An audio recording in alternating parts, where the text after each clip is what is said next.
All right, what's up, everybody? Happy Sunday to everybody involved.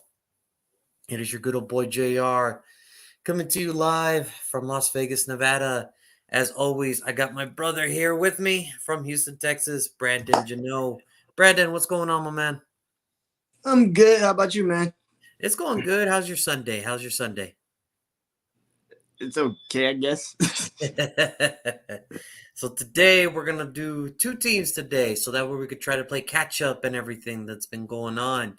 So today we're going to be talking about the Eagles and the Saints. So we got a double draft today, two picks back to back, and that's how it's going to be up until Wednesday. We're going to have to do a lot of catching up because next week I will be out of town and I won't have time to do the show. So just to make it up, we're going to be doing double picks on Wednesday, up to Wednesday, and then Tennessee will be Thursday.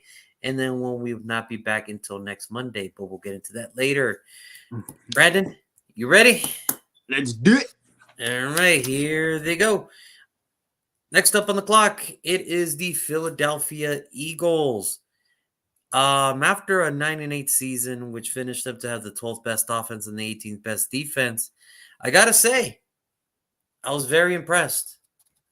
I was very impressed with this Philadelphia team. I mean, I thought they did just as well as anybody thought they could do. You know, there was nothing too crazy, too out of the ordinary for them. I mean, I don't think a lot of people had a lot of high hopes just due to the fact that they gave up on Carson Wentz. Jalen Hurts was going to start. Not a lot of people believed in them.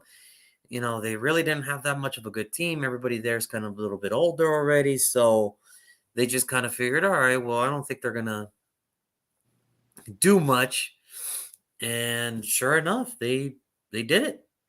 They made it to the playoffs with a very underrated team, if I do say so myself.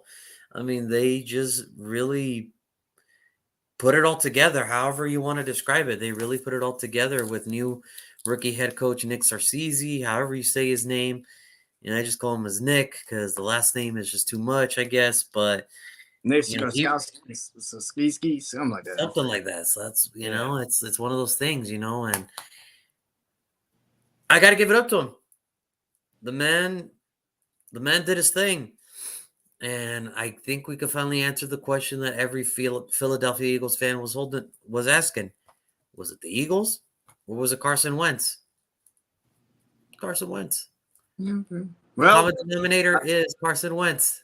I'm about to say because we saw Carson Wentz in Indianapolis, and it was like with that team, and he still struggled. It was like, yeah, okay, it was Carson Wentz.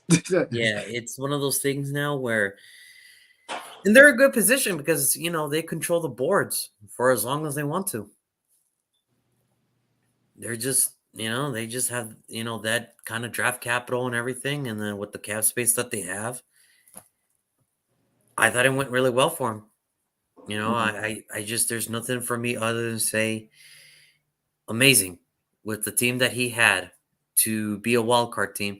Now, obviously, they weren't going to be able to compete with Tampa Bay in the wild card round because let's face it, Tampa Bay is just a little bit more stacked than Philadelphia was. But kudos to Philadelphia, man. Brandon, what's your one word to describe the Eagles season this year? Okay, I can't do one word, but okay. Fly Eagles fly. There you go. That's the best I can do it. I listen.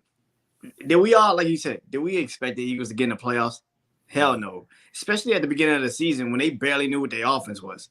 And to be a offensive mind like Nick is supposed to be, a head coach, he didn't even know what the hell he had. He was just trying to just figure some stuff out for like a game, like for weeks on end. You had Miles Sanders, didn't even run him. It was games where you barely ran the ball over 10 times. Yeah. So it's just like he didn't even know. And then they played to Jalen Hurts' strengths, which is running the ball and using what he can do in the run game, but also in his passing ability. And I think it fit him later on in the season. The defense got actually better as the season progressed because they were running the ball. They were kind of killing clock. So yeah, did I expect them to beat Tampa? A little bit, but I was like, well, freaking Tom Brady versus Jalen Hurts. It's going to be pretty much a beatdown anyway you go. I will say this though, and I think it's very underrated that people are not talking about this enough. The Philadelphia Eagles were the best rushing team in the NFL, and they didn't have, I know. and they had no running back to go over 1,000 yards. So explain that. Explain that one to me. It's just one of those things where sometimes you get lucky, and I think they found the groove. But looking back on this draft class for the Philadelphia Eagles, they're stacking. They really are. They're really stacking as good as you want them to stack. And what do I mean by that? Well, in the 10th pick, you drafted the former Heisman Trophy winner, Devontae Smith, the wide receiver out of Alabama. And from game one against the Atlanta Falcons, it was apparent that this dude was going to be somebody. I mean, this dude looked amazing. 64 receptions, 916 yards, 5 touchdowns. Check. You got your wide receiver. There's a reason he won the Heisman, is because he can do it all as a wide receiver. So I got no complaints about this pick whatsoever. Second round pick number 37, Landon Dickerson. They stayed in Alabama, the center from Alabama, but Moving the guard.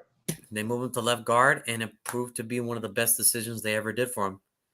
Now, granted, need be, he could play center, but Jason Kelsey's still there, and obviously you're not going to start in front of Jason Kelsey. So, Landon Dickerson at the left guard position, you got another starter. That's amazing. Then with the third round pick 73, Milton Williams, the defensive tackle out of Louisiana Tech. And here was the thing. Everybody thought when Fletcher Cox went down for that great little period, it's like, oh, man, well, there it goes. He actually held his own. 30 tackles, 2 sacks. He actually held his go with Taven Bryan right next to him, and they actually looked really good together. Now, obviously, Fletcher Cox is back, so, I mean, it's going to be a more rotational piece. And we don't know what the Eagles are going to do in the first, with their first pick and everything. I mean, they could add another defensive tackle. But, I mean, the fact that he came in, did his thing for Fletcher Cox to just recuperate, recover, and he held his own. That's another good pickup. Zech McPherson, the 4th round corner out of Texas Tech. 16 tackles, 1 pass deflection, but a really amazing special teams ace. Great. He made your team. Awesome. Kenneth Gainwell, the 5th round running back out of Memphis. He wasn't going to be Antonio Gibson, but I mean, he still did his thing. 291 yards, rushing, 5 touchdowns, 33 receptions for 253 yards, 1 touchdown. Exactly what you wanted him to be. A 3rd down running back in the passing and in the short yardage situation. So good odds to him. Now, their first 6th rounder, Marian Tuipolado, the defensive tackle out of USC. He was already so buried in the depth chart at that point. The fact that he got 5 tackles, it's amazing to me. He was just, I mean, understand, Milton Williams, Taven Bryan, Fletcher Cox, you're really not going to get a lot of snaps. So, you got to make the best. And he did with 5 tackles, stuff in the run. That's all you can really ask for him at the goal line situations. That's all you can really do. 6th round, 191, Teron Jackson, the defensive end out of Coastal Carolina. 18 tackles, 1 sack, 1 forced fumble. I mean, it is what it is, It's just, it is what it is. And again, when you have so many defensive linemen, rotational pieces, and you're buried in the depth chart like that. But he made the most of his opportunity, so maybe he'll get a bigger playing role next year. Who knows? Now, this name's going to sound familiar to you. The next 6th rounder that they took at pick 224, Jacoby Stevens, the former safety out of LSU. Well, Nick saw him. He said, nah, we're going to convert your ass to linebacker. And he got 3 tackles. He actually played better as a linebacker in college, so it kind of fit him. Yeah, I mean, I think what it was, he was just that hybrid. Are you a safety and linebacker dude? He's not fat. He's not fast enough to be a safety. To be like a ball hawking safety, that's not what you're drafting him for.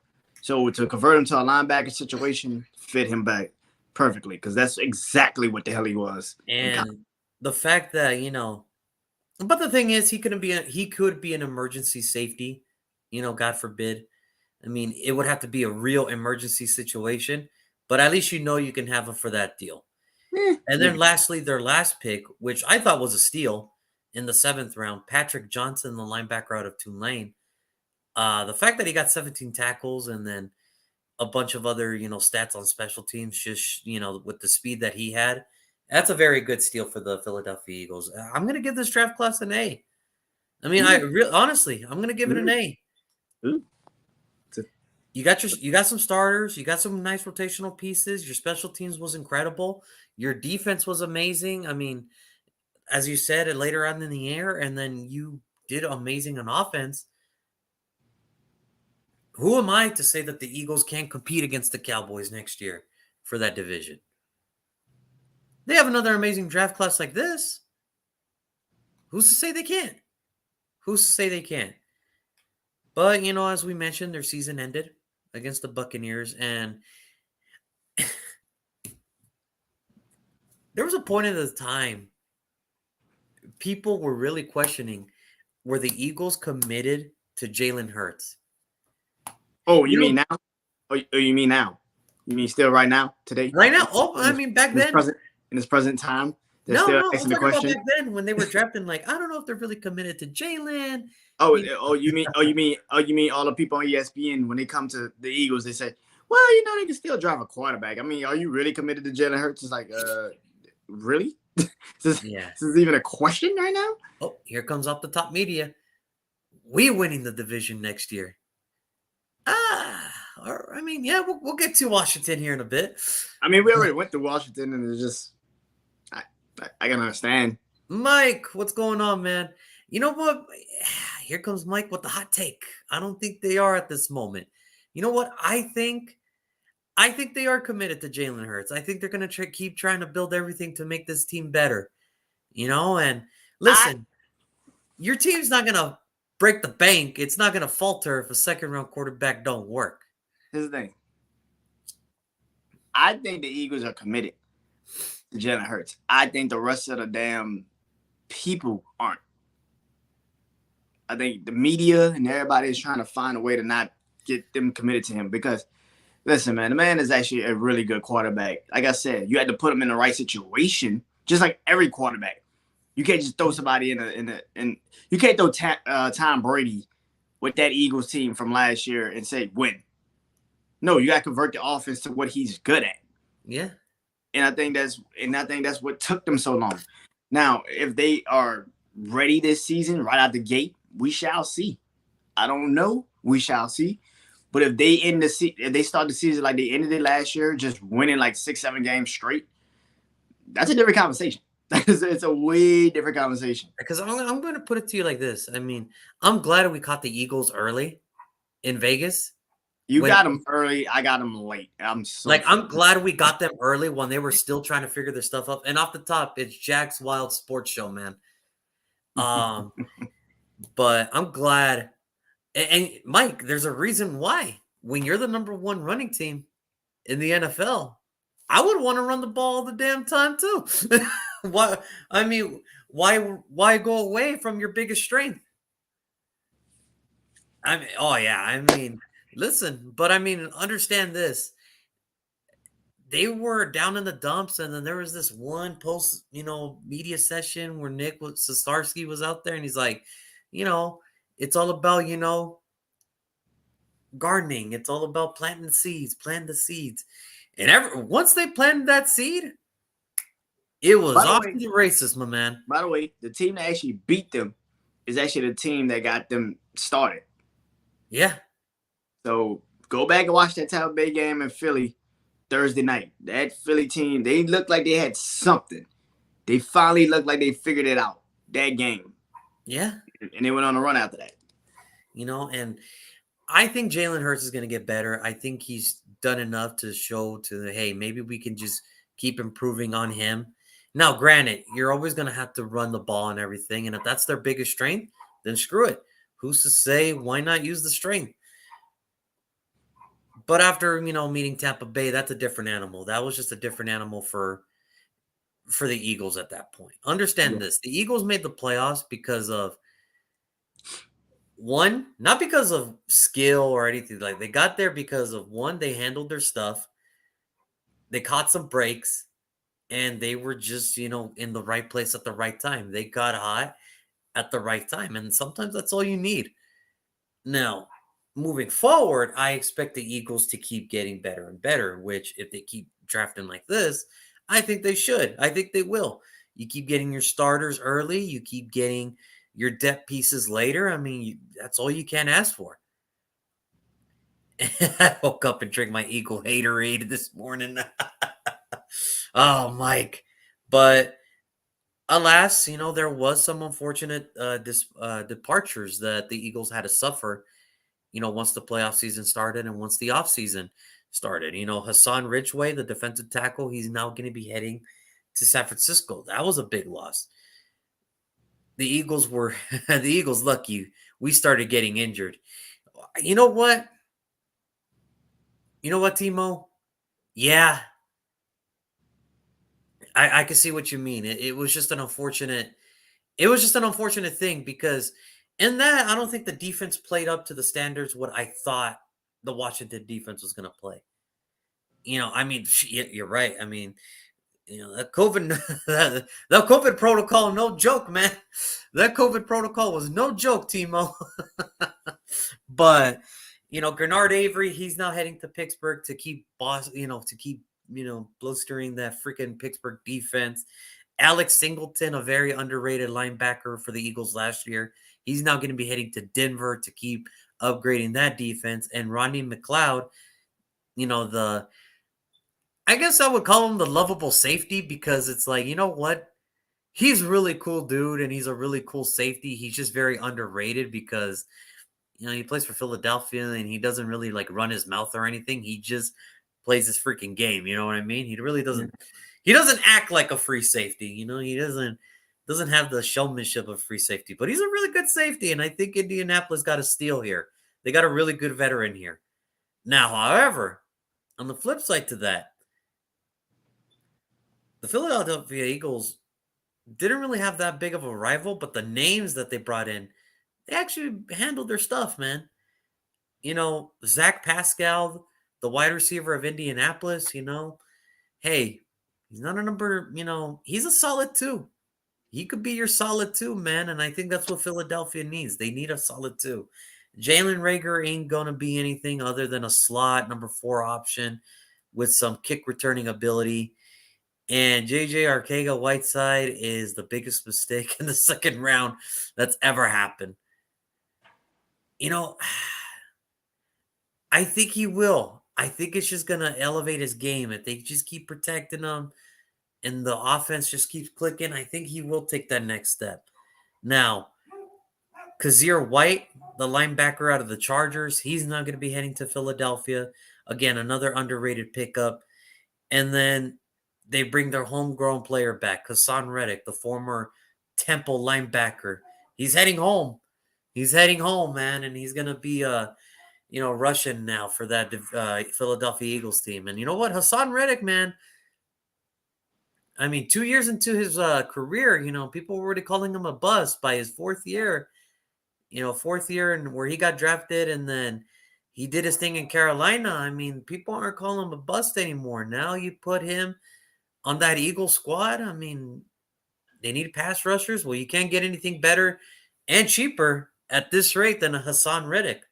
Yeah. So, I mean, Brandon, talk to me, my man. What you think? The Eagles. I think what you said. I think Hassan Reddick is just a goddamn monster. I should know. I played him last year. I don't like him at all. He was just wrecking through the old line of us. James Winston looked very, very, very bad that game. Alvin Kamara barely run a damn ball. It was a bad game for us. I just don't know what happened. Week 2, I don't know. Don't ask me. I do not know. Yeah, but him not coming back home, it could be a gift and a curse at the same time because you're home, you feel the energy, but then you have expectations of how you want to play and how you want to lead the team defensively. And when you're a pass rusher like he is, you're gonna need a lot of help. So I think, listen, being home, great thing, but we shall see. Zach Pascal, we shall see. I don't know. I don't even know if he's a 2. He's an option for And Jalen. that's the thing. Like, he's good. He's okay, but like, I don't know what he is. I don't know if he's a 2, 3. I know he ain't a 1. No, he is definitely not a 1. No. He's definitely not So a 1. I don't know what it is. It's a good pickup if you can actually use him to the best of his abilities. If not, then it's just like, I just signed you for nothing. Now, on the re-signing plus side, they did bring some very key pieces back. Derek Barnett, the former first rounder of Tennessee, he's coming back. Boston Scott. So that running game is going to be in stack. Anthony Harris is now coming back. He's going to be taking over the Rodney McLeod, which he kind of did, but it was okay. And Fletcher Cox, he's coming back. I mean, it was kind of a weird thing for him because they let him go. Yeah. And then they brought him back. It was kind of one of those, like, you could have just restructured instead of doing this whole, like, oh, he's leaving, like, oh, come, like, it's kind of weird. It's just weird to me. But nonetheless, I think people are just kind of sleeping on the Eagles because I think they're still young, and they are. They are a very young team. I mean, I think their oldest dude might be Jason Kelsey and Darius Slay, but I mean, those two guys are very good veteran players. They're very good. Brandon Graham and Fletcher Cox too, right? I mean, yeah, they're. I mean, but I think it's like when you're looking at the future of it, like in the grand scheme of things, you're looking at it like, man, this is kind of like a youngish team. But I think if they keep drafting well, and I think if they keep, keep improving especially on the quarterback situation. I mean, if he takes here's the thing: what everybody doesn't want. If Jalen Hurts does take that next step, then it's like, well, Philadelphia is going to be competing for the division for a pretty good minute, which is what nobody in that division wants. They do, because the thing is, Cowboy fans don't want that because then it's like, well, I'm paying Dak Prescott all this, and we're kind of we keep hitting that wild card wall. The Giants, they wasted a first rounder, Daniel Jones, and he can't sniff a win. That Giants team can't sniff a win. And then Washington fans, they're betting on Carson Wentz to, kind of be the answer. And it's like if Jalen Hurts, you better hope so, Timo. You better hope so. You better hope Wentz is better than Hurts, because if Hurts if he outperforms and he takes the next step. If he has 2 games against Washington this year where he outperformed Carson Wentz, they screwed up. Then it's like, oh man. Then Really could go literally 0 for 15, 0 for 16, and win 2 games against Washington. And I'm like, that's their whole season. That's what they wanted. Like, I mean, for everybody in that division, they better hope that Jalen Hurts doesn't take the next step, because if he does, he's not on a first-round contract, by the way. He's on a second-round contract, so that's even cheaper. More cap room, more draft capital. I mean, and we'll see.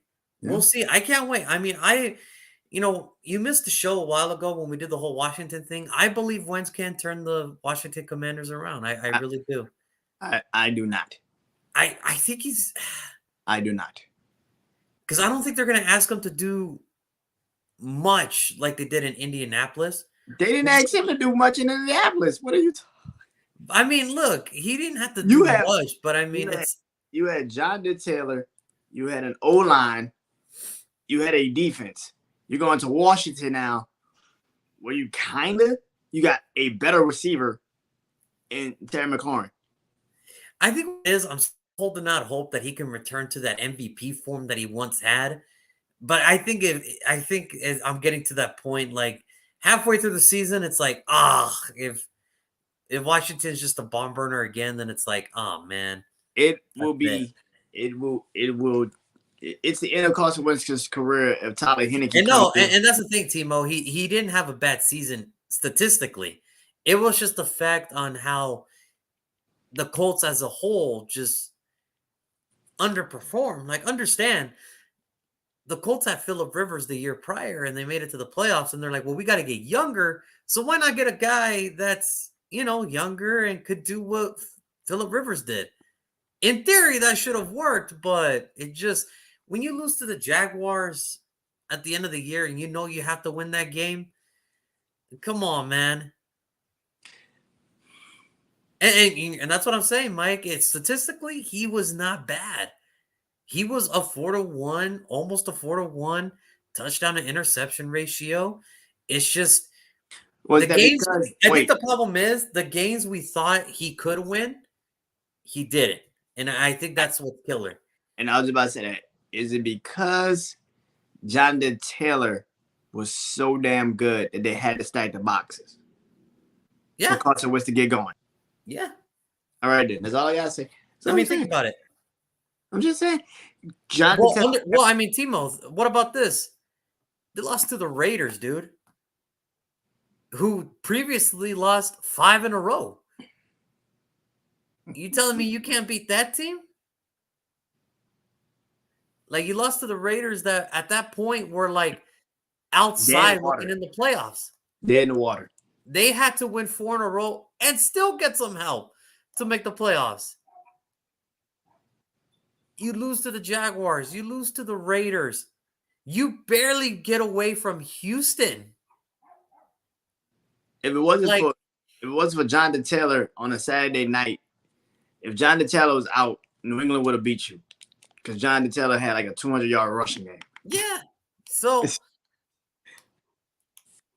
we're not hating on Carson Wentz. We're just saying. It's just, to me, it's just we're just saying they're in the same boat. He had it. That's the thing. I still believe he can return to that MVP form. It's just it's gonna have to come to a point where it's just like, hey, look, man, that MVP season was like 5 years ago. It's just almost like 5 years ago, 4 years ago. 6? Almost. I mean 2016? I mean, it was almost there. I mean, we have to understand that I still believe he can be that man in Washington. It's just I have to see it. Like, I want to believe it. I want to believe it. I believe in Washington. No. I believe in Washington. I don't believe in Carson Wentz. That's the difference. I believe Washington's defense will turn it around. I believe that Washington will do the right things to get the offensive line situated for Carson Wentz. And I believe that, Carson Wentz knows in the back of his head too that this is kind of it. It's either he's got to win here or, hey, man, nobody's going to really take a shot at you anymore. I mean, I can understand when he left the Eagles, it's like, all right, man, the Eagles just didn't give you a fair shake. All right, that's cool. Indianapolis was just like, you know what, man, you just kind of hit a bad string of bad luck.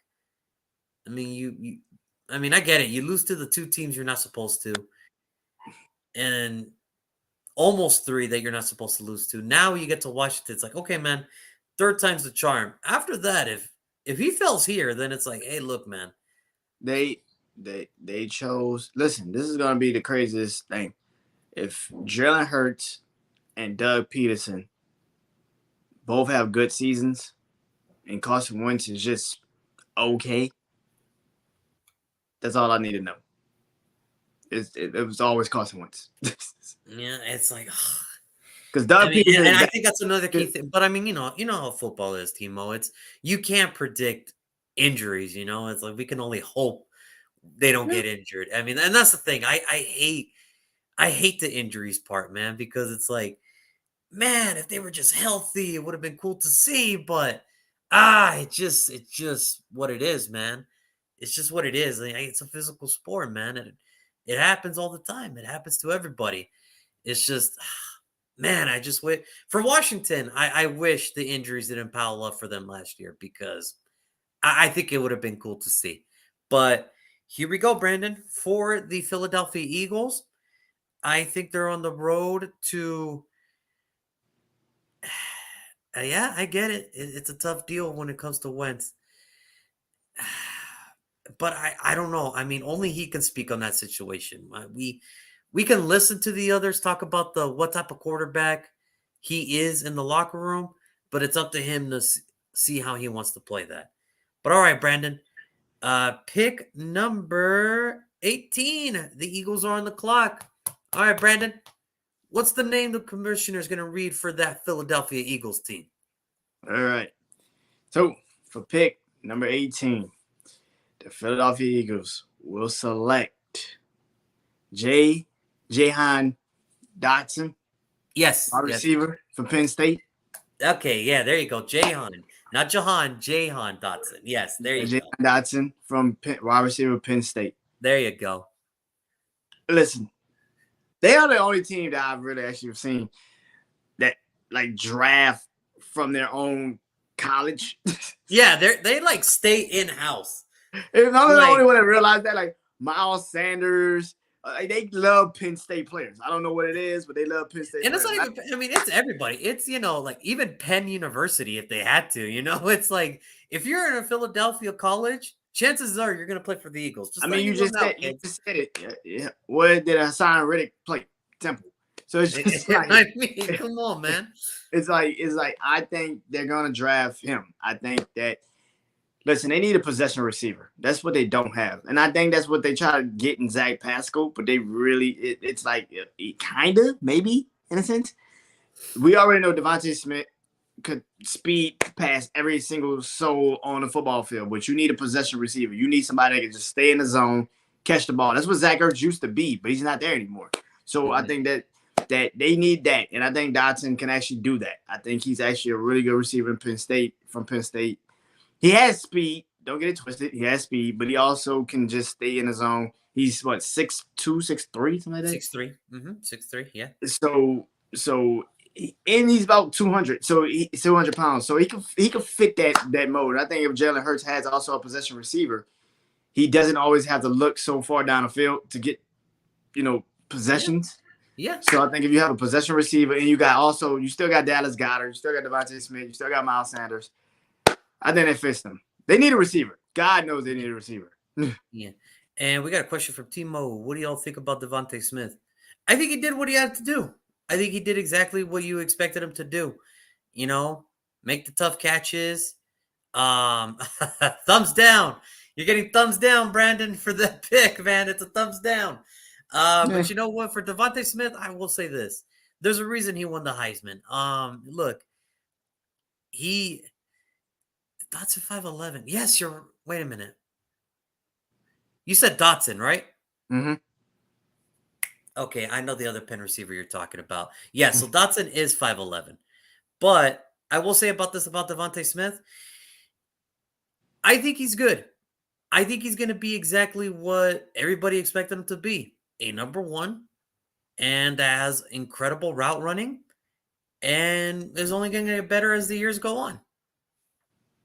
I mean, he proved it. I think he proved his point. I think he's exactly what everybody kind of envisioned him to be. I don't think there was no secret what he can be. It's just how much willing is he going to put forth the effort to be that player. But I like it. I like Devontae Smith. I think he's going to be what he is. So, man, I'm going to go a different direction when it comes to the Philadelphia Eagles. I know we need help. I know we got to help Jalen Hurts and everything. But I think we can help them, especially now that they got those early seconds and everything. I think they can figure out that offense in the early second just to get everything going. I'm going to go best player available that is still left on the board here. And it's only because at this point, it's like what you did yesterday when you went running back for the Chargers. I'm going to go luxury pick here for the Philadelphia Eagles. I'm actually going to go Devin Lloyd, the linebacker out of Utah here. Yeah, I'm going to go luxury pick here. He's still there. And at this point, you need help on the defensive. You need a leader in that defense. And Devin Lloyd is as good as it comes to play middle linebacker. 6'3", 235. He's just as good as any middle linebacker coming out in any other draft class. And, I like him. I really do. I think this dude is just an amazing talent. First team All-American in 2021. Pat Tillman, Defensive Player of the Year 2021. two-time first team All Pac-12 in 2020, 2021. And, I was at the championship game where they had it here at Allegiant Stadium when they played Oregon. And yeah, there's a reason he won the Pac-12 championship game MVP.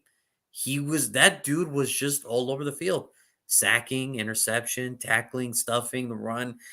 The dude is just a phenomenal beast. I mean, really look at it. The dude's always performed. The dude has always performed. Now, in 2018 as a freshman, listen, man, he didn't really get a lot of playing time in Utah because in that time, in 2018, Utah actually had a really good football program. Not a lot of people remember that football program, but he wasn't going to get a lot of snaps, and he only got 6 tackles to show for it. But in 2019, he finally got that nod to start, and man, did he ever start. 91 tackles, 7 sacks, 1 interception, 1 touchdown, 2 pass deflections. Sounds like a middle linebacker to me. I mean, the dude is tackling. He goes sideline to sideline. He could sack the quarterback. He could stop the run. He could cover. 2020, it was kind of a weird year for everybody, with the whole COVID thing. And then he only ended up playing 5 games. And then he got tested. And it was just, you know what? Luke Kuechly, very underrated linebacker. Not a lot of people knew who Luke Kuechly was coming out of Boston College. But, man, the second he hit the field, that dude, you can't forget that guy. Can't forget that, man. But 2020 was a weird year for everybody. He's just 5 games and 48 tackles, 2 sacks. Not a bad time, but it's just once he got hit with COVID, he just said, you know what? I'm not going to deal with this. I'm just going to sit out. I'll see you guys next year. Now, he had first-round talent his junior year. So he could have come out and, did the whole, I'm coming out. But he decided to come back for his senior year. And I think this is why he did, to get more recognition. 111 tackles, 8 sacks, 1 forced fumble, 1 fumble recovery, 4 interceptions, which, by the way, 2 of them were pick sixes, and 1 of them was at the Pac-12 championship game, and 6 pass deflections. Man, if Devin Lloyd is here for the Philadelphia Eagles here at 18, you got to do it. You got to do it. Because I get it. They need another wide receiver, again. They need a number 2 now for Devontae Smith. And I get it. They signed Hassan Reddick and Kazir White. But I think if you put, Devin Lloyd in the middle and you put Hassan on the outside and Kazir on the outside, that's your starting linebacking core. It gives you free range to do whatever you want at the front 4 events. It gives you a free range of whatever you want to do. I got to go with Devin Lloyd here. I have to. I have to go Devin Lloyd here with the Philadelphia Eagles. So you guys let us know in the comments. Who would you guys rather take? Dotson or Devin Lloyd? So the first 2 picks for us, for the Eagles, I went defense first, you went offense. Yeah. Now you going defense and I'm going offense. Exactly, man. I mean, it's just what it is. It's just what it is, man. Now, I will say this, though. If the Eagles take Devin Lloyd here, I know one team that's going to be very upset. That's going to be the New England Patriots, because I think they're zeroing in on Devin Lloyd. I just have this weird gut feeling that they're trying to go all in for Devin Lloyd.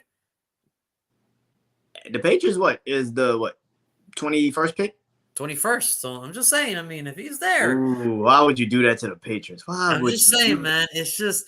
Why would you do that to Bill Belichick? He's going to.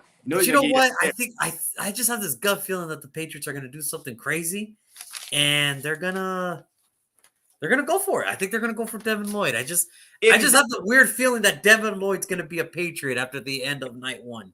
If he's there. If he's there, I think so. Because clearly he's gone on both our boards, because I picked him earlier. Yeah, you picked him early, man. I mean, I just didn't think at that time it's like, I don't think middle linebacker is a big need for them right now. I think they need to improve their one issue. But we'll see. I had him going to Washington. Yeah. So I mean, it looks like he's going to go to the NFC East from what it sounds like. He's going somewhere. I had him going to Washington. So yeah. Yeah, he's going somewhere. He's going somewhere. We'll just see. We'll just see how it goes. But Well, let us know in the comments. Who would you rather take at number 18? Would you rather take Jason Dotson, the wide receiver out of Penn State, or would you rather take Devin Lloyd, the linebacker out of Utah? Or somebody else. Now, Who knows? yeah, or let us know who else. Who else would you take? Now, let's keep it rolling here. We got the Saints are now on the clock now. So as I mentioned, we're gonna do a two-parter every day up until Wednesday because a lot of stuff is going on, and next week is Easter Sunday, so I'm not going to be in town. It's going to be a lot of stuff happening, so we just gotta, you know, we're doing it for you, the people of America, the people of America, and whoever loves mock drafts, whoever loves these things, But you gotta love these things. But anyway, here the Saints are now on the clock, and I'm so glad you're here, Brandon, because I know you being a Saints fan. I know you're here. So I'm gonna try to be very positive for your Saints here, man. I'm gonna be very positive. That's so nice. You want to be positive. You can be positive. Go ahead and be positive. All right, man. I will not. So the Saints, after a 9-8 season, not really. They were one game away from making the playoffs. They just needed the Rams to handle the business at the end of the year. Of course. They had to beat the 49ers, and they couldn't. And I know when we needed them to beat them at SoFi, they don't beat them at SoFi. I get it. Hey, I get it, man. Listen, week 18 was a weird week for everybody. You had your problems. I had my problems. Understand this. By the time your team took the field, you knew you were going to be in the playoffs. No, by the time I took by the field, it's like, okay, we had everything we needed to do. We just have to either win or tie. Which means you were going to be in the playoffs. I'm just like, oh my God. When a quarterback comes out and be like, I just want to tie. It'd be all right. I know is this much. All I know is this much. I was hanging out at the Torch at that point, and there was a Jaguar fan standing right next to me for about a good 30 minutes. I bought that man 3 beers for his Jaguars beating the Colts, man. I bought the man 3 beers for handling his stuff, man. So kudos to that Jaguar fan. I don't know where you are, and I don't. But this is for you and Trevor Lawrence and everybody else in Jacksonville. This is for all of you. But you know what? First year with Drew Brees gone, really, it was going to be a new thing. It's going to be a new era, and a lot of more changes are happening down in the Big Easy, but. 19th offense, that's what's going to happen when you lose a Drew Brees like that. That's going to happen when a Michael Thomas gets injured. That's going to happen when Alvin Kamara gets a little banged up and everything. But the team remained the same. 4th best defense in the NFL. The New Orleans Saints have one of the best defenses in the NFL. I'm not going to say the best. Is it debatable that they can be the best? Yeah, probably, because of how good they can freaking be. It's just, man, they just know how to play together. But here we go. With the first pick, 28th pick, they took Peyton Turner, the defensive end out of Houston. I didn't really understood this pick at the time. I get it. He had speed and his combine numbers looked amazing. I just thought the first round was just a little too rich for my blood. I didn't really, and it showed, man. 12 tackles, 1 sack. I don't have to tell you how messed up this pick was. I don't have to tell you, Brandon. Do you know anything on why they pick him? Like, do you have anything? Being the Saints fan that you are, do they just love him that much? I truly believe somebody tipped them off that somebody's going to take him in the second round. I have no reason why they drafted as a kid. I have no reason. I think it would have been okay if it was maybe the third. I think because Cam Jordan's up there in age, and they kind of needed somebody to kind of come in and fill what Trey Henderson kind of did, because they needed an extra guy. Hey. But that's about it. I couldn't really figure out why they would draft a guy like that. I was like, I have to go back and see like what other defensive ends were available at that time, but I don't know. Just. But Sean Payton falls in love with these guys that you just don't freaking know off the board. Like, who the frick is this? And I know that's why we got Taysom Hill. So sometimes it works, sometimes it friggin' doesn't. We shall see. But in a first round pick like that was kind of like I knew who Peyton Turner was, and I think I had him on my mock draft but I got him like in the mid-second, I don't know. yeah, Like I said, late third. like I I said, don't if know you about ask Sean first. Payton, I mean, if you ask Sean Payton and Mickey Loomis, did you guys get tipped off? Somebody tell you that they're going to draft him in a second round or early second, and you drafted him first because you just wanted him? I don't know, man. It could be the I don't only know. reason. I don't understand that pick. I never understood that pick. I didn't understand that pick. The next couple picks, I was like, okay, that kind of makes sense. And you know what? I wouldn't give this draft class such a bad grade, That first pick was just stupid. but Which the is first pick was bad. Now the next pick, pick number 60 in the second round, Pete Werner, the linebacker out of Ohio State. You know, listen, man, he's not a pass rusher. He's not a cut. He's a run stuffer. He's a run stuffer. And 62 tackles and a lot of tackles for yards for loss. Listen, man, he's never going to be an all pro. He's never going to be he might be a pro bowler one day. But you know what? He's a solid run stuffing linebacker, and it's perfect for that division. I'm starting to think that this draft was to replace what we let go. Trey was Peyton Turner. Got it. Understood. Alex Anzalone was gone. Who you go get? Pete Werner. That fits because that's all Alex Anzalone is a run stuffer. He's not really a true linebacker like that. Yeah, he'll get you for 2 downs, and then you take his ass out in the third. That's pretty much how this goes. It's one of those things, man. I like the pick. He did great for a second round linebacker. I think it's good. Now the next pick, however, I love this kid, man. I love this kid. Even coming out of Stanford last year, I thought he was incredible. Paulson Adebo, the cornerback out of Stanford. And you know what? There's a reason he is now starting opposite of Marshawn Lattimore. 66 tackles, 3 interceptions, 8 pass deflections. And you know what? I agree.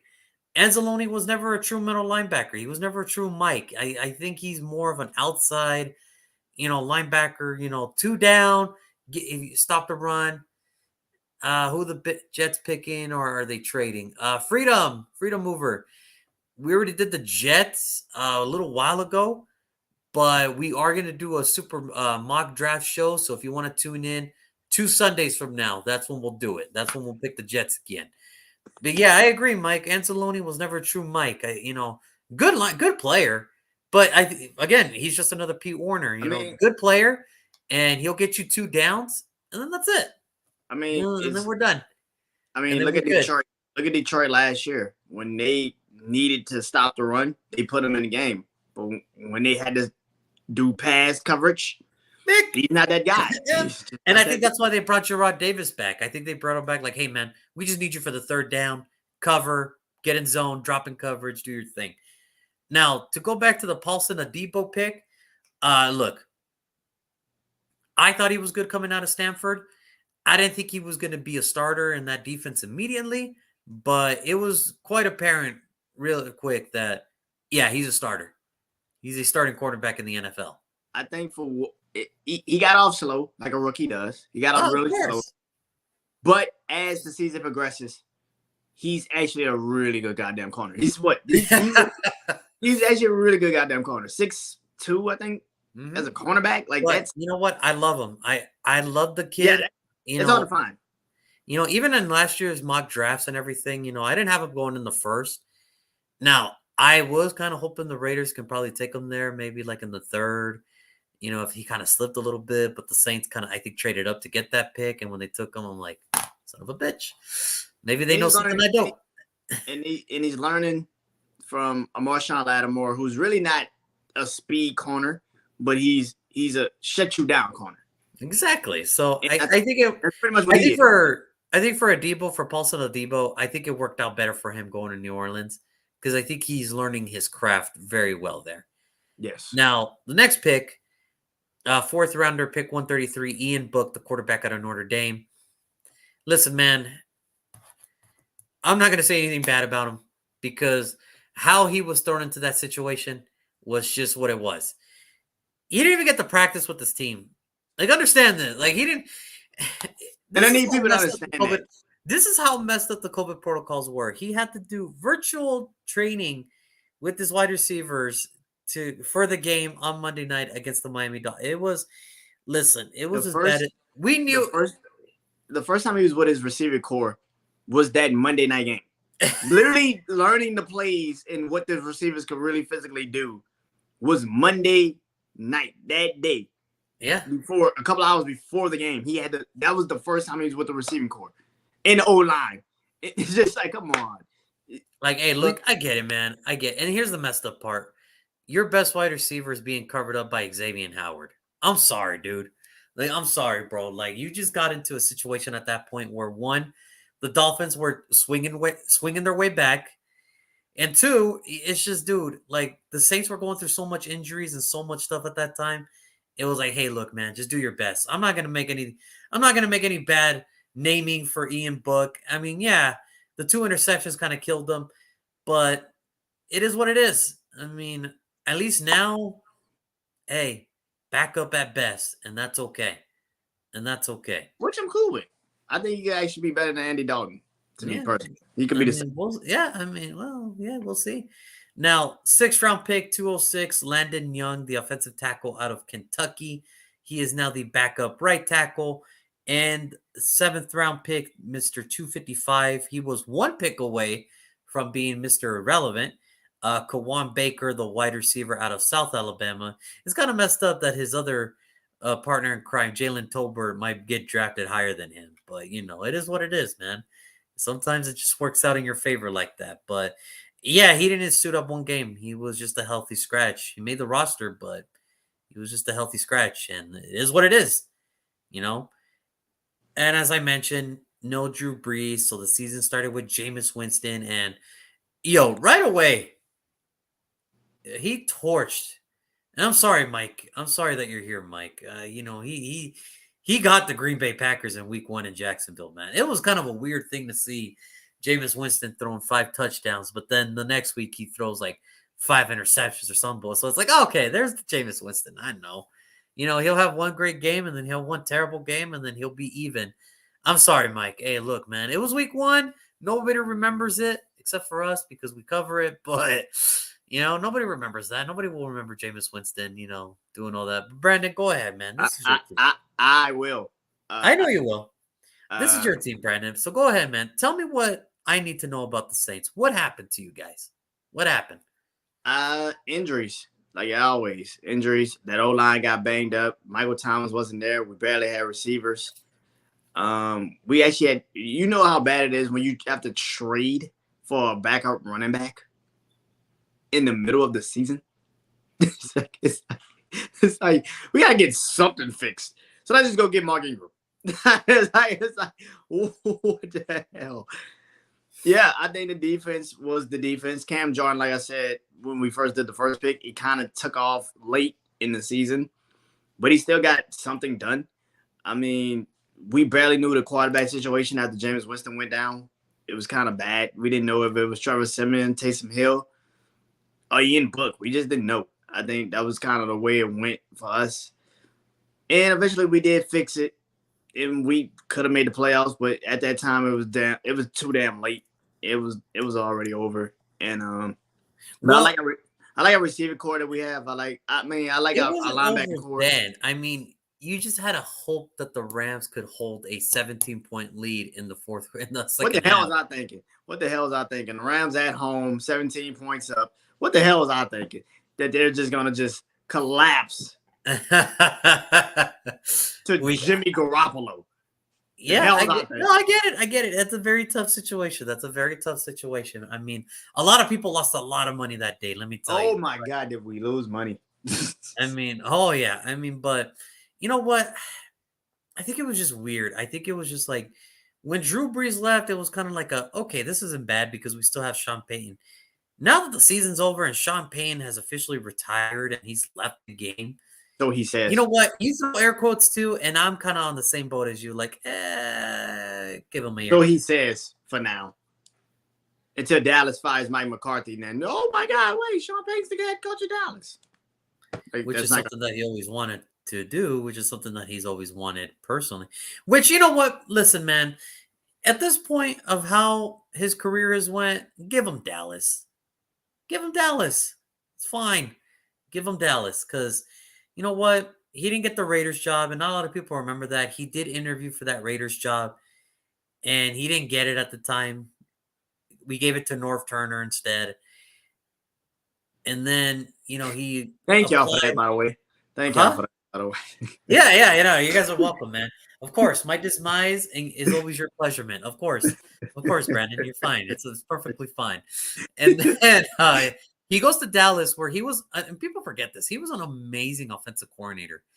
I mean, he's the whole purpose that Tony Romo had, like a career. Like he had a career in the NFL. Like he's the sole purpose that Tony Romo was able to fight from the abyss of practice squad to starting quarterback for the Dallas Cowboys. Like understand that. He could thank Sean Payne for that for the rest of his freaking life. They Okay. had a connection. They had a connection because they're both East Illinois quarterbacks. So clearly he loved Tony Romo. Freaking Mike, Dallas is gonna say F them picks and give New Orleans a 1 and a 2 for Peyton's contract. Shit, I would love it. Thank you. I would take that. I would take that. Give us another first round. Like you want Sean Payton right now? Right now? Okay, you can have him. It's Sean Peckett. But you know what? I think I think at the time, especially because we all know the whole New Orleans story. Like we've all seen the America's game when they won the Super Bowl and when he first got there, and he was seeing that the city was rebuilding, and then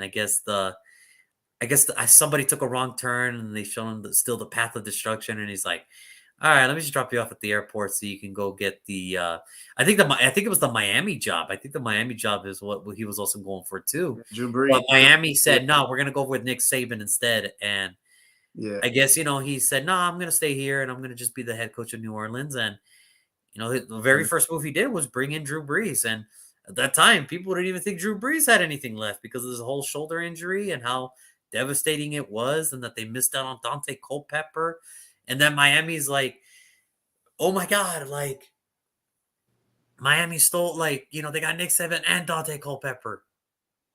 That's what New Orleans wanted, and it's just how funny things work out. And after all these years, he finally retires, and now Dennis Allen, he gets a second stint, which I'm excited for him. I know the win record, loss record when he was with us wasn't pretty, but you know what? I just think he was still. I just think that he was just too young at that point for me. I loved his intensity and I loved his philosophy. I think what it was just, dude, you're too young. You're too young, dude. You gotta get a little bit more. We weren't ready for that new wave yet because the old school head coaches were still kind of there. Do I think he's going to work out now? Yeah, absolutely. I think Dennis Allen's going to work out tremendously in New Orleans. I think he's going to have a better second stint in his second gig than he did with his first gig. But unfortunately, there are going to be some battles. There's going to be some filling up to do. What do I mean by that? Well, Terran Armstead is gone. So that's kind of a hidden blow. Now, James Hurst is there. I'm not saying he's Terran Armstead, but it's doable for right now. He's heading to Miami. Of course, Miami. I'm sure New Orleans hates Miami. I don't know. Marcus Williams, that was a big blow. He's heading to Baltimore now. Trevor Siemian, he's heading to Chicago to be the backup. Ty Montgomery, he's heading to New England to help Mac Jones give another speedy wide receiver. But I will say this. You guys did some pretty good stuff for free agency. Marcus Maye's heading to New Orleans. Andy Dalton's going to be the backup. Daniel Sorensen is going to be part of that defense now. Jaleel Johnson, the defensive tackle of Houston, is going to be a nice rotational piece for you guys. JP Holtz, now that Taysom Hill can focus on being tight end again, here's your other tight end. Here's your double tight end. Maybe go back to that running game and make Alvin Kamara the center point at offense again. And then Jameis Winston's coming back. Traquan Smith is coming back. PJ Williams, a very underrated good corner, he's coming back. And Forrest Lamp, good offensive line depth. So I don't think the New Orleans Saints had a bad offseason. I just think it was one of those, it sucks that Sean Payton left, but he made his bed, and we're just going to have to live with it. But I think this is a good thing. I think this is a good thing for the New Orleans Saints to get a new coach, knew everything. Oof. Yeah, I mean, look, Mickey Loomis, the Les Snead, they're all doing voodoo magic when it comes to that salary cap because there's no way that the Rams and the Saints keep dodging this cap hell every single year. There's no way.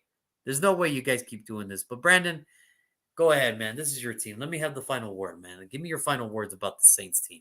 How you feeling on a scale of 1 to 10? How you feeling this New Orleans team heading into this draft? Defense, a 10. Well, 8.5, depending on if we get Tyrann Mathieu, would actually help.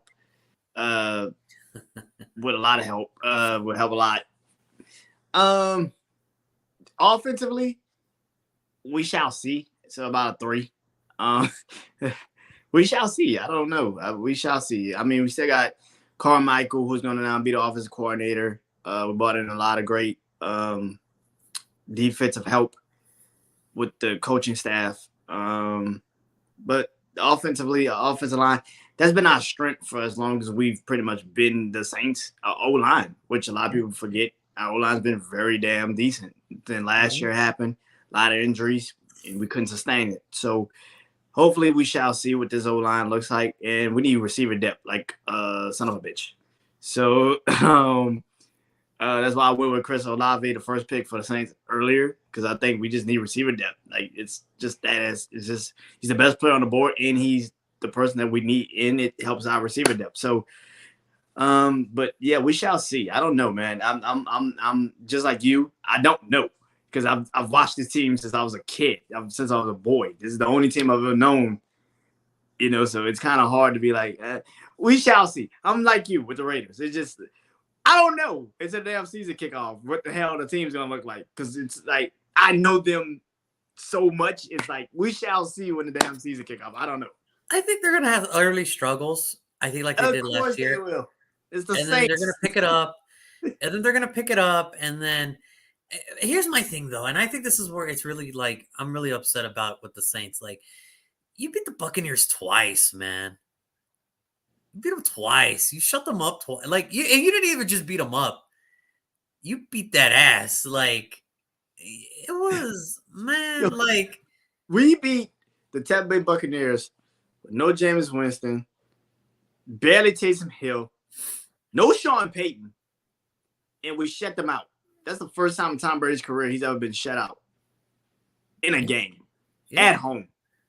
9-0. We kicked 3 field goals with a backup kicker. Our kicker, by the way, Will Lux is back, by the way. We didn't even put that out there. Will Lux is back.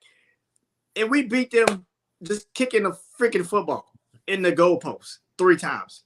That's it. I think that was just a credit to the Saints defense on how good they really are. Like they're just really that good. But with the Saints, man, I love it. I love it. It's just, I think for me, I know what their defense can do. I just want to see if Dennis Allen can just, I hope he learns his mistakes from this first time as being the head coach, and maybe he'll give his coordinators a little bit more lenient room to kind of work with what they got with. But I'm excited to see Dennis Allen. I mean, like I said, I think he can be a good head coach. I really do. I think because that defense already knows him and that team knows him. I think the structure of the team fits what he's trying to create. Mm-hmm. I'm just worried about the offense. That's it. And again, like last year, I was worried about the offense. I really wasn't worried about the defense. I knew the defense was going to take its time, had to figure out who they are. And after that, they're going to just be off to the races. And kind of with the offense is just like, what are they going to be? Now they got Michael Thomas back. We shall see. Because we didn't know what the hell that was going to be last year. Now we at least know we have a number one. I agree with Mike. Let P. Carmichael just run the offense. Yes. You worry about the defensive special teams. And that's what happened. And I think when Sean Payton wasn't there in the Tampa Bay game, that's what happened. They pretty much just like do whatever we could do just to get these points on the board. That's exactly what happened. So hopefully it happens again this year. I think they will. I think I think Dennis Allen knows that it's not that he got lucky that he got handed this job. I think he just knows that this might be his last opportunity to ever be considered for a head coaching gig. So he's going to try everything not to screw this up. But here we go. So here we go. Pick number 19.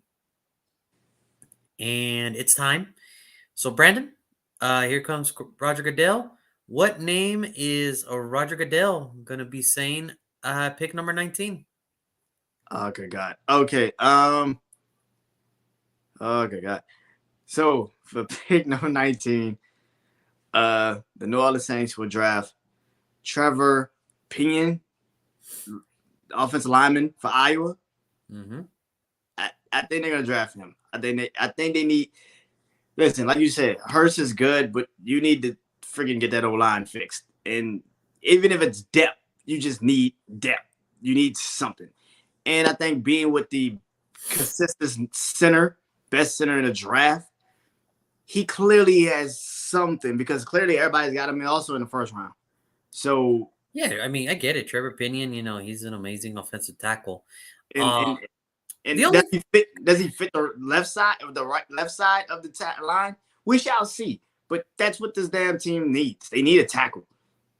The only thing what's crazy is watching his senior combine footage or his the Senior Bowl footage where he was throwing the defensive end and to the ground and it accidentally hit one of the quarterback's ankles and everything. It's like you don't want to do that. You don't want that on tape because well, that's when you have like the veteran Ryan Ramczyk who's there and he can tell him that's stupid. Don't do that ever in the damn game. That's kind of stupid. So yeah, I think it'll be good. I mean, it gets your left tackle position, at least somewhat a chance to see maybe it could breathe some life again. Okay. So you took the left tackle out of you and I. I am gonna go another route. I think you said it earlier. I think I don't think the Saints have a lot of needs. I just look at it, it's like, well, where do they need the most help? And you're right. I'm looking at this wide receiver depth chart for the New Orleans Saints, and I'm like, okay, dude, y'all need some help. Because y'all need some help. Michael Thomas will be back healthy. All right, there's just no way he's not gonna miss that. There's just no way he has to come back and play. Yes, Marquez Callaway's amazing, but he can't be your everything. Traquan Smith has his up and downs. Oh my God, why did we re-sign him? That's a whole nother conversation for a whole nother day. But continue. And I'm looking at it also, I'm like, oh man. It doesn't get prettier from there. It does not. So that's why I'm going to go with the familiar name that you already said. So with the 19th pick in the draft, I believe the New Orleans Saints will select Chris Olave, the wide receiver out of Ohio State. Listen, man, I know he's going to be a Saint. It's just you're going to get him later. So chill out. Like, you ain't going to get him at 16, but get him at 19. You chill out. He'll be there. You waited 3 picks? I waited 3 picks. It's all good, man. It's all good. And, Brandon had him at 16. I had him at 19. And look, he's going to be a Saint regardless. It's just, everybody chill. Everybody chill. It's going to be okay. It's going to be okay. We just got to keep improving that defense, You put a Devontae Wyatt there, man, your defense is going to look good. Defense is going to look better. And then not only that, you get one of the better wide receivers in the draft class at 19. It's like, well, what do we do at left tackle? James Hurst is capable of playing left tackle. He's perfectly capable of playing left tackle. Is he better than Armstead? No. But there's a lot of left tackles that are not better than Teron Armstead. So it's okay. It's okay. And listen, you pair up Chris Olave with Michael Thomas, man, it's up for the races with this New Orleans Saints. It has to be. Because at this point, whatever quarterback's back there, you better find one of those two. You have to. You have to. And now you can put Marquez Callaway in the slot, which what he was built for. You can worry about the tight end situation later. And the problem that we all keep overlooking, the Saints still have Alvin Kamara. They still have Alvin Kamara. It's okay. And by the way, late in the season, the rookie tight end we drafted from Dayton, Adam Troutman. He actually came along well with the receiving. So we shall So see with again, him and Jawan now Johnson. the other thing about it with the whole Alvin Kamara thing is because the offseason has been so amazing. Everybody keeps forgetting about his whole incident in Vegas. Well, we got to bring. Well, I got to bring it up because it happened in my backyard. Okay, yeah. I got bloodstains on my mailbox, man. like, dude, come on, man. Like, yeah, I'll say this though, it wasn't bad as Gary or as Damon Arnett and Henry Ruggs. Those two guys, Oh, those two guys. I mean, this was just a simple. I whooped your ass really bad, and unfortunately, because of who I am, it's gonna get magnified by like 100. You know, Henry Ruggs and Damon Arnett did some pretty stupid shit. yeah. Like Henry Ruggs, you know, did the whole DUI speeding, Yeah. killing somebody with the car thing. Damon Arnett went full Vegas on us, man. Like he went to the oldest place in Vegas, like casino style, Robert De Niro style, with the guns and the drugs and everything. And he did that. He did that. So it's not like he's the worst of the bunch. It's just, dude, you can't beat up a valet, you know, type of deal. You can't do that. You know, like he did the whole thing. But I'm gonna be honest with you. With Alvin Kamara, I don't think anything bad is gonna happen. I really don't. The worst I see happening, because Roger Goodell is just so weird. I say 4 games tops. And I bet you he appeals that, and he probably gets 2. So I don't know. I think it's so gone. I think it's so forgotten in the water that I don't think anybody's gonna even bring it up. So I'd be surprised if he does get suspended now. So because it's like, and the only person that could save him is the whole Deshaun Watson thing because of the whole allegation. Yeah, I get it. I get it. Yeah, I know Mike Dam is right. Dam is right. But you know, but to go back to Chris Olave, look, the guy's amazing, dude. The guy can play. You know, 13 all Big Ten in 2019, 2-time first team all Big Ten in 2020 and 2021. And people forget he's actually the all-time touchdown reception leader in Ohio State. And that's Chris Olave. You know, 2018, 12 receptions, 197 yards, 3 touchdowns. 2019, 49 receptions, 849 yards, 12 touchdowns. 2020, 50 receptions, 729 yards, 8 touchdowns. Remember, short season. It happens. 2021, 65 receptions, 936 yards, 13 touchdowns. So where am I getting at, Brandon? Where am I getting at? That is close to 9 touchdowns a year, averagely, for this man. You would not want that in your wide receiver room? You don't want that whole, let's take pressure off Michael Thomas?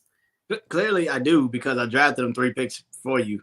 Yeah, yeah, I get it. But, you know, for me, this is the way I look at it for the Saints. Yes, left tackle's a need, but man, that depth chart in that wide receiver room is terrible. And you bring in a Chris Olave, at least it'll give you a chance to look decent. I'm not saying that Chris Olave is going to go Justin Jefferson on their asses or anything. It's just, hey. Well, we shall see. You know, and you know what? It all depends on who you talk to, Mike. You know, some people love Chris Olave better than love Garrett Wilson. Some people love Garrett Wilson better than Chris Olave. Me personally, I think they're both great. And I think we got to draft. Well, we did draft Garrett Wilson a little higher, a lot higher. Yeah, about top 10 pick higher. You know, about top 10 pick higher. So I mean, but. Could it be that maybe Chris Olave goes in the top 10? Hell, I don't know. It could be anybody at this point. It could be anybody because this draft class is so weird. I mean, for goodness sake, the NFL put out a mock draft yesterday. They had Malik Willis going number 2 overall to the Lions. The Lions, folks. No, not 32. Number 2. Second overall. So you're going to tell me if Kyle Hamilton, Evan Neal. I literally just saw a mock draft that had Evan Neal going to the goddamn Jags. So I don't trust those. So understand, there's no such thing as a consensus number one. So at this point, anything's on the table. But I do like Chris Olave and the Saints. I think he would be somebody that can alleviate some pressure off, your star players like a Michael Wilson, a Alvin Kamara, where you know what? He's more than just a wide receiver. You could use him as a gadget. Mm-hmm. Sweet brush. Jet. Which we got Dante Harris, but we could use him too. I mean, that's so again. I think if you put Chris Olave in this offense, it can only go up. It can only go up from here. It can only go up. No matter who the quarterback is, it can only go up from here. So you guys let us know in the comments section. So do you think it would be Trevor Pinion, the left tackle from little UNI, University of Northern Iowa? Or would it be Chris Olave, the wide receiver of Ohio State? Or will it be somebody else? You tell us. You tell us. But that's going to do it for today's episode. Like I said, today we had to do a double thing because we were getting a little behind and a lot of stuff happened, but we're back on track. Now, this week, for the people that are going to see this video a little bit later and everything that's going to happen. So this week, we're going to be doing 2 teams every day up until Wednesday. And then Thursday, we'll stick with Tennessee. And then we are off next Friday, Saturday, Sunday. Because, it is Easter it's my birthday week. It's Easter time. So a lot of people are going to be everywhere. And I think that was just this fire alarm. So hopefully nobody's so we should be okay. But I was going to say, what the hell happened? Sorry, man. That's all good. I was like, was that your smoke alarm? Nah. Nah. Okay. It's all good. But like I said, Monday through Wednesday, we're going to be doing 2 teams starting tomorrow. Thursday will be Tennessee.